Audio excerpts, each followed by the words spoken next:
Welcome વિદ્યાર્થી મિત્રો આજે કોઈ નવું સેશન આપણે નથી રાખ્યું, પણ સેન્ટર ઓફ માસમાં એક પ્રોબ્લેમ છેલ્લા સેશનમાં સમયના લીધે બાકી રહી ગયો હતો. એ પ્રોબ્લેમ પોતે જ ખૂબ મોટો પ્રોબ્લેમ હતો અને એથી આજે આપણે ફક્ત એક જ પ્રોબ્લેમની ચર્ચા કરીશું, જેમાં મેં 3 વિકલ્પો રાખેલા છે, 3 અલગ અલગ પેટા પ્રશ્નો રાખ્યા છે. તો વિદ્યાર્થી મિત્રો, concept of physics HC Verma જે બુક છે એનો 60મો પ્રશ્ન, એનું ડિસ્કશન આપણે કરવાના છે. જો કે એમાં બીજા 2 પ્રશ્નો મેં એડિશનલી અંદર દાખલ કરેલા છે. ક્વેશ્ચન બહુ જ સહેલો છે, પણ જવાબ એટલો જ અઘરો છે. સ્મોલ m દળનો એક બ્લોક આકૃતિમાં દર્શાવ્યા અનુસાર કેપિટલ M દળના ત્રિકોણાકાર બ્લોક પર રહેલો છે. આ ત્રિકોણાકાર બ્લોક સમક્ષિતિજ લીસી સપાટી પર રહેલો છે. આ જે સપાટી છે એ લીસી સપાટી છે. બધી જ સપાટીઓ લીસી ધારતા સ્મોલ m દળનો બ્લોક નીચે આવે ત્યારે, જ્યારે અહીંયા આવે ત્યારે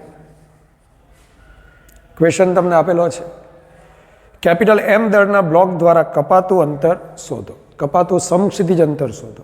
આ લેન્થ મેં L લીધી છે. કેપિટલ M દળના બ્લોકનો પ્રવેગ શોધો, તો આનો આપણે પ્રવેગ શોધવાનો છે. કેપિટલ M દળના બ્લોકનો વેગ શોધો. તો વિદ્યાર્થી મિત્રો, વારાફરતી આપણે પ્રોબ્લેમ જોઈએ. ચાલો, પહેલો જે ક્વેશ્ચન છે,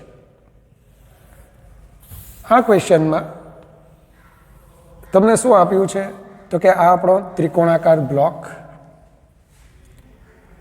સ્મોલ m દળનો બ્લોક પ્રારંભમાં અહીંયા છે. આ આપણી સમક્ષિતિજ સપાટી છે, લીસી સપાટી છે. આ લંબાઈ સ્મોલ l આપણને આપી છે. આનું દળ સ્મોલ m, આનું કેપિટલ M. બ્લોક જ્યારે નીચે આવે છે ત્યારે જે કંઈક બળ લાગે છે ફક્ત ને ફક્ત y દિશામાં લાગે છે, અધો દિશામાં લાગે છે. સમક્ષિતિજ દિશામાં કોઈ બળ લાગતું નથી.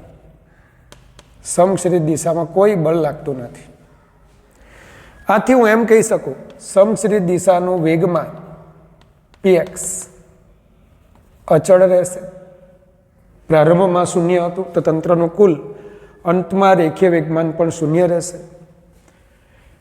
તંત્ર પ્રારંભમાં સ્થિર છે, તો દ્રવ્યમાન કેન્દ્રનો x દિશામાંનો પ્રવેગ જો સ્થિર હોય તો અંતમાં ACMX પણ શું થશે? 0 થશે. તો બરાબર ધ્યાન આપજો, બહુ અગત્યની વાત આપણે અહીંયા સમજવા જઈ રહ્યા છે. હા, y દિશામાં બળ લાગે છે. કયું બળ લાગે છે? ગુરુત્વાકર્ષી બળ mg લાગે છે. તો તંત્રનો એક ઘટક આ બળની અસર હેઠળ નીચે તરફ પ્રવેગી ગતિ કરતો જોવા મળશે. y દિશામાં લાગતા બળની અસર હેઠળ એ ગતિ કરતો જોવા મળશે. તો વિદ્યાર્થી મિત્રો,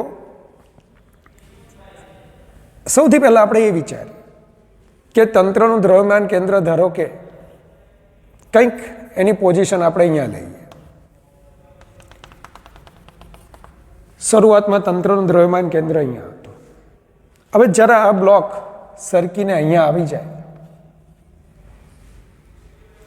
તો નિયમ મુજબ તંત્રનું ભૌમિતિક સ્થાન બદલાશે. દળ હવે જમણી તરફ શિફ્ટ થયું તો તંત્રના દ્રવ્યમાન કેન્દ્રનું ભૌમિતિક સ્થાન બદલાય છે. સમજી લો, C1 અહીંયા હતું, હવે C2 અહીંયા આવે છે, કંઈક અહીંયા આવે છે, નીચે આવશે. કેમ નીચે? દળ નીચે તરફ વધ્યું તો નીચે પણ આવે, સાથે સાથે જમણી તરફ પણ જાય. તો તંત્રનું દ્રવ્યમાન કેન્દ્ર C2 કંઈક અહીંયા તમને જોવા મળશે. પણ નિયમ મુજબ અવકાશમાં એનું સ્થાન ક્યાં હતું? તો કે આ P માંથી પસાર થતી રેખા પર હતું. તો આ અંતમાં આકૃતિ આ રીતની બનતી જોવા મળશે કે આખો આ જે ત્રિકોણાકાર બ્લોક છે એ એવી રીતે શિફ્ટ થશે, એવી રીતે શિફ્ટ થશે કે C2 નું સ્થાન પણ P માંથી પસાર થતી રેખા પર જ હોય, જે આગળ આપણે પ્રોબ્લેમ કરેલો હતો. C2 પણ તમને આ જ રેખા પર જોવા મળે. મતલબ કે અવકાશમાં ભૌમિતિક અવકાશમાં દ્રવ્યમાન કેન્દ્રનું સ્થાન P માંથી પસાર થતી રેખા પર જ રહેશે. એનો દ્રવ્યમાન કેન્દ્રનું અવકાશમાંનું સ્થાન ન બદલાય, હા ભૌમિતિક સ્થાન બદલાઈ ગયું. તો આ દરમિયાન આપણો બ્લોક ધારો કે x જેટલો ખસે છે. આ બ્લોક જે મોટો બ્લોક છે ધારો કે એનું સ્થાનાંતર કેટલું થાય છે, કંઈક x જેટલું થાય છે.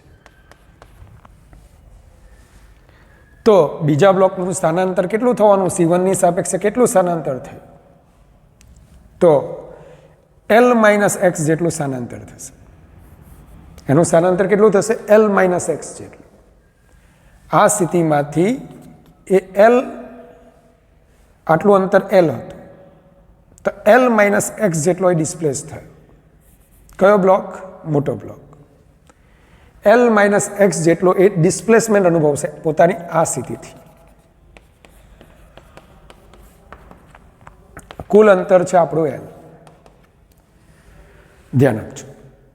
તો મેં તમને આવું ભણાવેલું કે દ્રવ્યમાન કેન્દ્રથી જે અંતરો છે એ અંતરો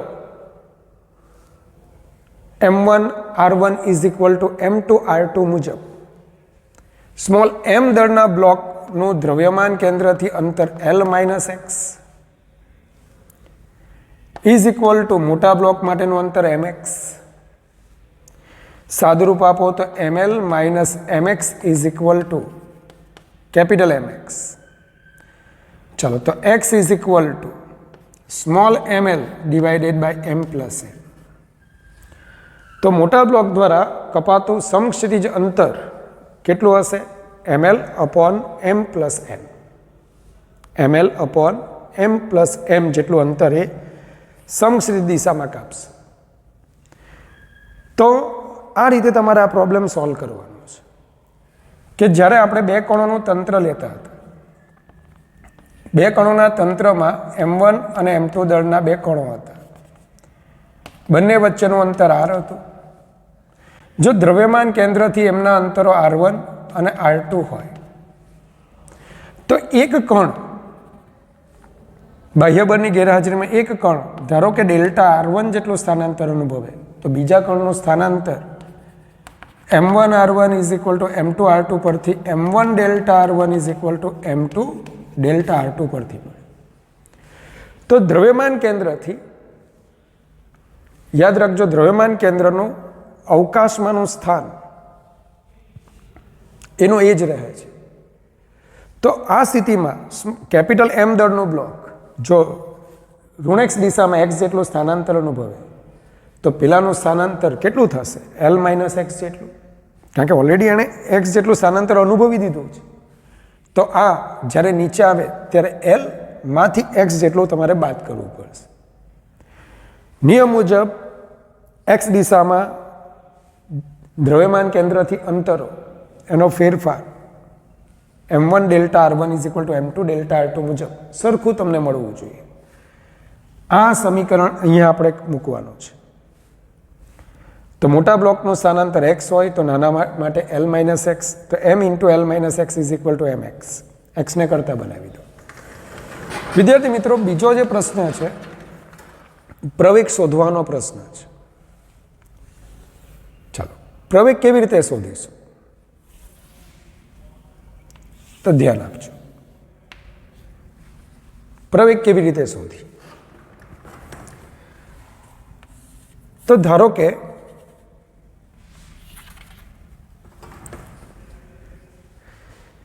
સ્મોલ m દળનો બ્લોક જ્યારે h ઊંચાઈએથી ઢાળના તળિયે આવતો હોય, તો જ્યારે અહીંયા હોય, સમજી લો આપણે બ્લોકની સ્થિતિ અહીંયા બતાવીએ છીએ, અથવા થોડી ઉપર બતાવી દઈએ કે જેથી તમને આકૃતિમાં વ્યવસ્થિત દેખાય.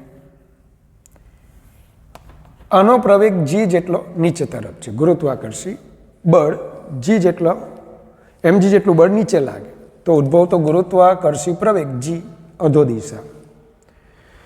આ ખૂણો આલ્ફા હોય તો વિદ્યાર્થી મિત્રો આ ખૂણો પણ આલ્ફા થાય. g cos alpha g sin alpha. આપણે સમશ્રિત દિશાને x અક્ષ ગણીએ તો x દિશામાં બાહ્ય બળ શૂન્ય છે તો દ્રવ્યમાન કેન્દ્રનો x દિશામાંનો પ્રવેગ શું થાય? શૂન્ય થશે. આ આપણી x દિશા છે અને આપણે x દિશા ગણીએ. આનો પ્રવેગ a2 ઋણ x દિશામાં છે. બરાબર ધ્યાન આપજો. હવે આના માટે વિચારે કે આ બ્લોક નીચે જાય છે, આમ જાય છે, આમ જાય છે, તો એનો આ દિશામાંનો પ્રવેગ કેટલો? તો બરાબર જુઓ, આલ્ફા તો આ 90 માઇનસ આલ્ફા, આ શિરોલંબ સમક્ષિતિજ તો આ ખૂણો આલ્ફા થાય. જી સાઇન આલ્ફાનો આ ઘટક જી સાઇન આલ્ફા કોસ આલ્ફા. માટે સ્મોલ એમ દળના બ્લોકનો જમીનની સાપેક્ષે પ્રવેગ કેટલો થશે? જમીનની સાપેક્ષે આનો પ્રવેગ કેટલો આવ્યો? a2 ઋણ x દિશામાં. તો આનો જમીનની સાપેક્ષે પ્રવેગ કેટલો હશે? તો જમીનની સાપેક્ષે અથવા સમશ્રિત સપાટીની સાપેક્ષે સ્મોલ એમ દળના બ્લોકના પ્રવેગનું મૂલ્ય, જેનું a1 નામ આપી દો. અચ્છા, જી સાઇન આલ્ફા કોસ આલ્ફા, પણ કોની સાપેક્ષે? ઢાળની સાપેક્ષે. પણ ઢાળ પોતે a2 પ્રવેગથી ડાબી બાજુ ખસે તો આને a2 જેટલો પ્રવેગ ડાબી બાજુ હોવાનો જ. આથી પરિણામી જમણી બાજુનો પ્રવેગ કેટલો મળશે? G sine alpha cos alpha minus a2, કારણ કે આનો સભ્ય પણ છે, આ ડાબી બાજુ ખસતો હોય તો સ્વાભાવિક છે કે આને a2 જેટલો પ્રવેગ ડાબી તરફ છે જ. નિયમ મુજબ દ્રવ્યમાન કેન્દ્રના પ્રવેગનો x ઘટક શું થાય છે? શૂન્ય.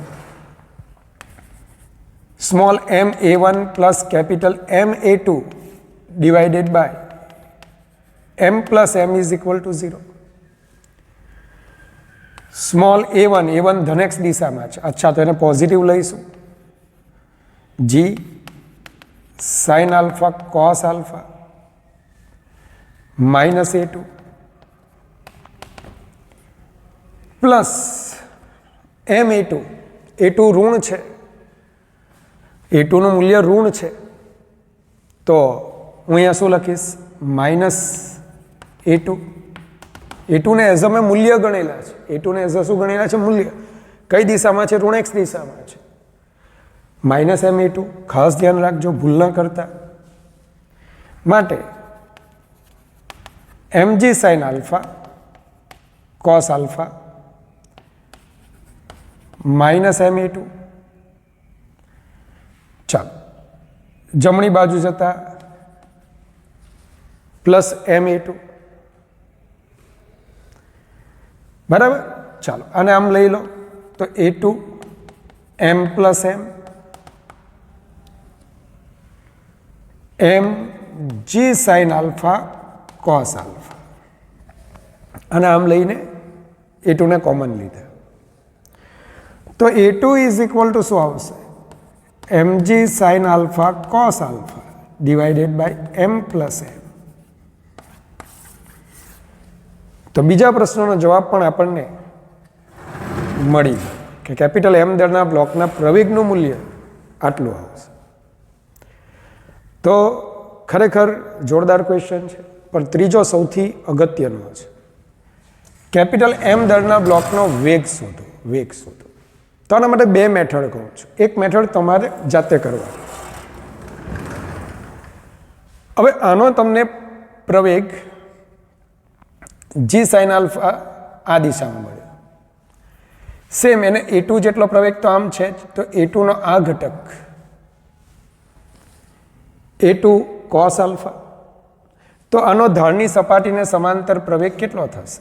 જી sine alpha minus A2 cos alpha. બસ તો આ એનો પરિણામી પ્રવેગ થશે. કાપેલું અંતર તો sine alpha is equal to h upon d. તો ડી બરાબર h અપોન સાઇન આલ્ફા. પ્રારંભિક વેગ અહીંયા 0, અહીંયા ડી જેટલું અંતર કાપીને આવે છે. બસ એ માટેનો સમય શોધી કાઢો. તમને સમય મળી જાય તો એટલા સમયમાં આણે A2 જેટલા પ્રવેગથી કાપેલો, A2 જેટલા પ્રવેગથી કેટલો વેગ મેળવે છે તે તમને મળી જશે. કેવી રીતે? તો આનો પ્રારંભિક વેગ 0 હતો, પ્રવેગ A2 છે, આ અહીંથી નીચે આવે, કેટલા સમયમાં નીચે આવે? t સમયમાં. કેટલું અંતર કાપીને આવે? ડી જેટલું. જ્યાં ડી બરાબર sine alpha is equal to h upon d, તો d is equal to h upon sine alpha. આટલું અંતર કાપીને નીચે આવશે. કેટલા પ્રવેગથી નીચે આવશે? તો g sine alpha minus A2 cos alpha. જે A2 ની કિંમત મળી ગઈ. સમય શોધી કાઢો ને એ સમયની કિંમત આમાં v is equal two v0 plus A2t એમાં મૂકી દો, તમને પહેલી રીતે જવાબ મળશે. પણ હું બીજી રીતથી કરવા માંગુ છું. હું શું વિચારું છું બરાબર ધ્યાન આપજો. હું કંઈક બીજી મેથડ વિચારું છું. પેલી મેથડ થોડી લાંબી છે પણ કરજો. તમે કરીને હોમવર્કમાં મને એ મેથડથી પણ જવાબ મોકલજો. સમજી લો, જ્યારે આપણો m દળનો બ્લોક ઢાળના તળિયે બરાબર અહીંયા આવવાની સ્થિતિમાં હોય, ત્યારે ઢાળની સાપેક્ષે ઝડપ ધારો કે એની u છે. ઢાળની સાપેક્ષે કેટલી ઝડપ છે? એની u જેટલી, જેનું અહીંયા બતાવી દઉં છું. u જેટલી ઝડપ છે. ચલો, આ ખૂણો આલ્ફા, તો આ ખૂણો પણ શું થાય? આલ્ફા. તો u ના ઘટક u cos alpha, u sine alpha. હજુ ઢાળપળ જ છે, ધ્યાન આપજો. બસ ઉતરવાની અણી પર છે. એ વખતે ધારો કે આનો વેગ કેપિટલ V છે, જે આપણે શોધવાના છે. બરાબર સમજીને કરજો. તો ધારો કે જમીનની સાપેક્ષે સ્મોલ m દળનો બ્લોક નીચે આવે ત્યારે, હવે તે ક્ષણે ધારો કે જમીનની સાપેક્ષે કેપિટલ M દળના બ્લોકનો વેગ કેપિટલ V છે. કેપિટલ M દળના બ્લોકની સાપેક્ષે સ્મોલ m દળના બ્લોકનો વેગ u છે. આ દિશામાં છે, આમ છે. માટે જમીનની સાપેક્ષે સ્મોલ m દળના બ્લોકનો વેગ, જેને કંઈક નવું નામ આપી દઈએ આપણે, સ્મોલ v નામ આપી દઈએ. ચલો, u કોસ આલ્ફા, પણ આનો મેમ્બર તો છે જ ને, તો આનો આ દિશામાં વેગ કેટલો? v. તો આને પણ આ દિશામાં વેગ હોવાનો જ. તો પરિણામી x દિશામાંનો વેગ શું થશે? u cos alpha minus v i cap. ધન x દિશામાં આટલો વેગ થશે. Plus minus u sine alpha j cap. અહીંયા આપણે અક્ષો આ રીતે પસંદ કર્યા છે, x અક્ષ, આ y અક્ષ. તો જમીનની સાપેક્ષે આ બ્લોકનો વેગ શું થશે?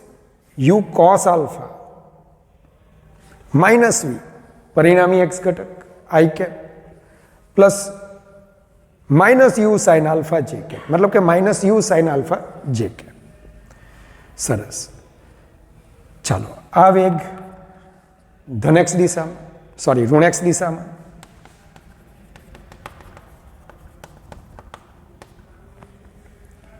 અહીંયા આ વેગ નાના બ્લોકનો વેગ આપણને મળી ગયો.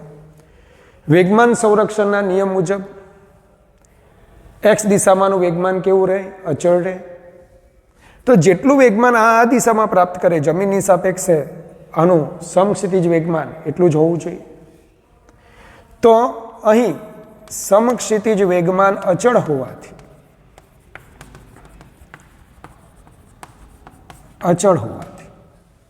મતલબ કે પ્રારંભમાં શૂન્ય હતું તો અંતમાં પણ શૂન્ય રહેવું જોઈએ. તો કેપિટલ એમ દળના બ્લોકના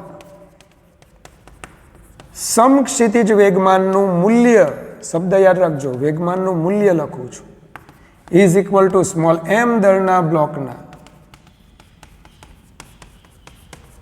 સમક્ષિતિજ વેગમાનનું મૂલ્ય.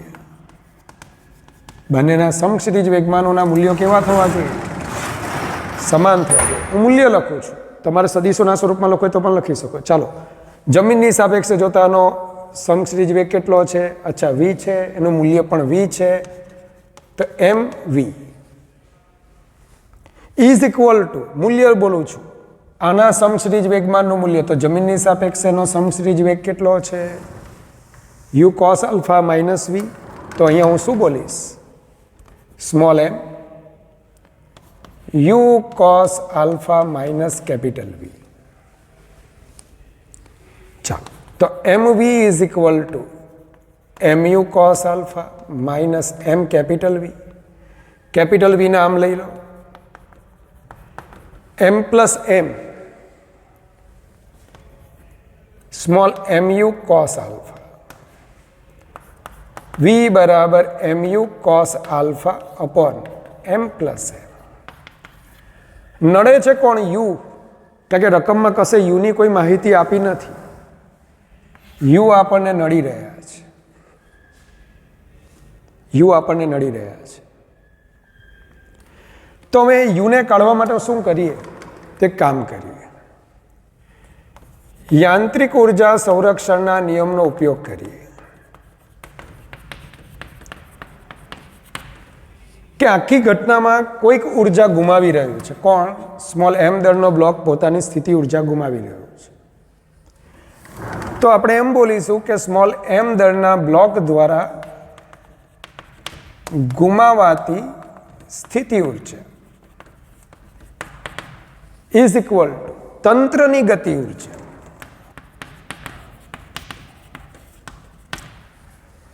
ચાલો, કેટલી સ્થિતિ ઉર્જા ગુમાવી? Small mgh.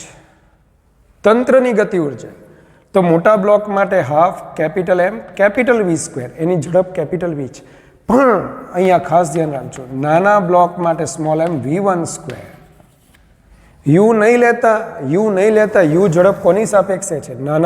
મોટા બ્લોકની સાપેક્ષે નાનાની ઝડપ છે. એકચ્યુઅલી જમીન પરથી જોતા આનો વેગ આટલો દેખાય, તો half m v square, small વી સ્ક્વેર. સ્મોલ વી વેગ મેં ધારેલો છે, તો વેગના મૂલ્યને શું કહેવાય? ઝડપ. તો જમીનની સાપેક્ષે સ્મોલ એમ દળના બ્લોકનો વેગ શું હતો? વેક્ટર વી હતો, તો એની ઝડપ તો m g h half capital m v square half small m. વીનું મૂલ્ય u cos alpha minus capital વી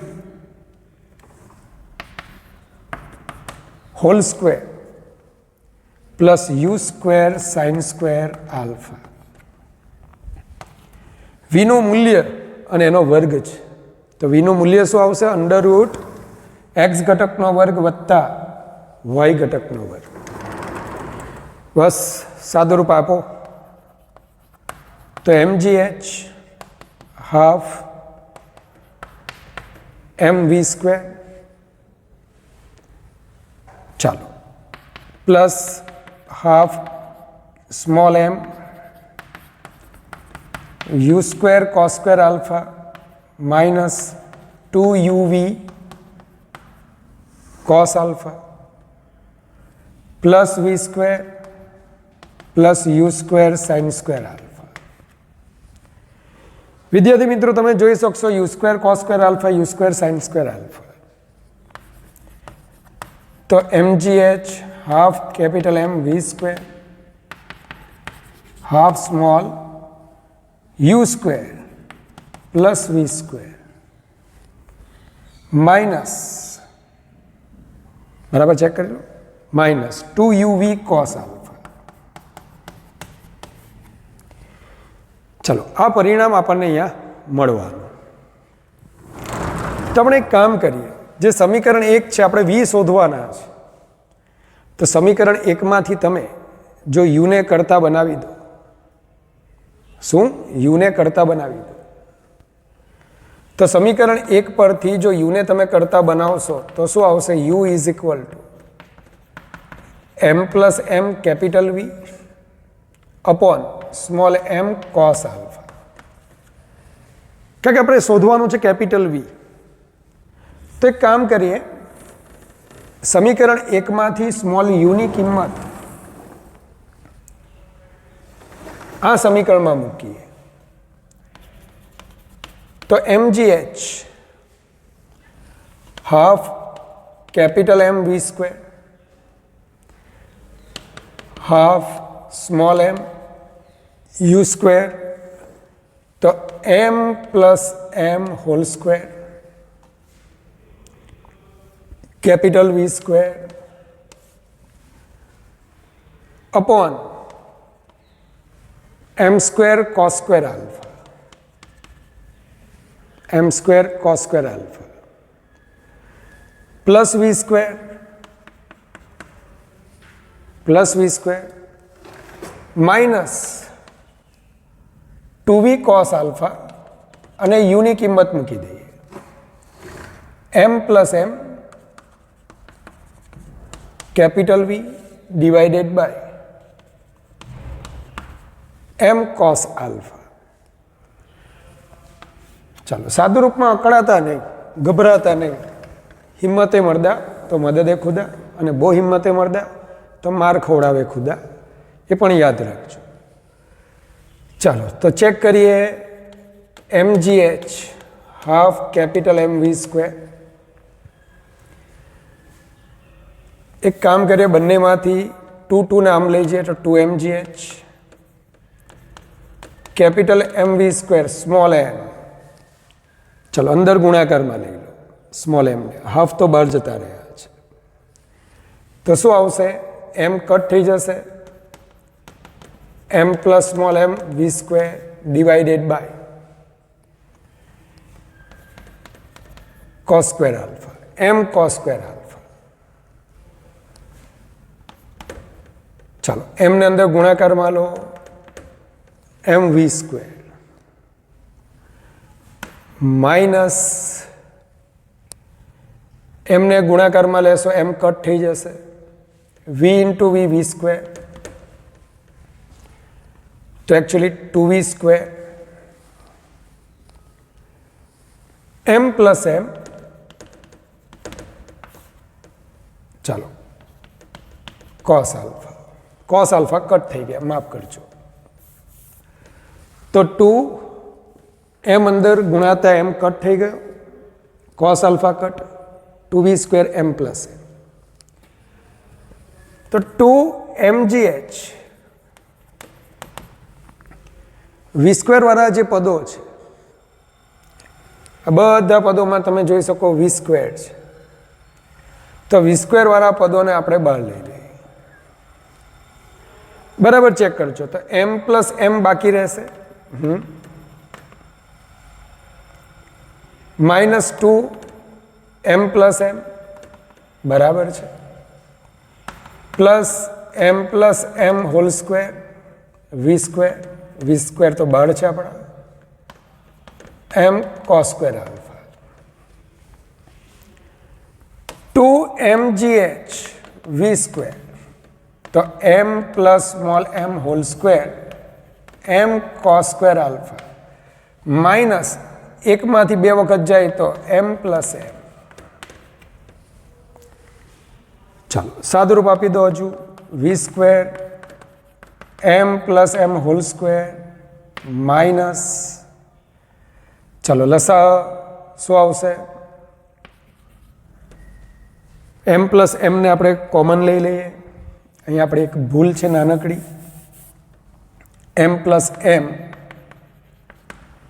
ના એક પદને આપણે બહાર લઈ લઈએ. શું બાકી રહેશે અહીંયા?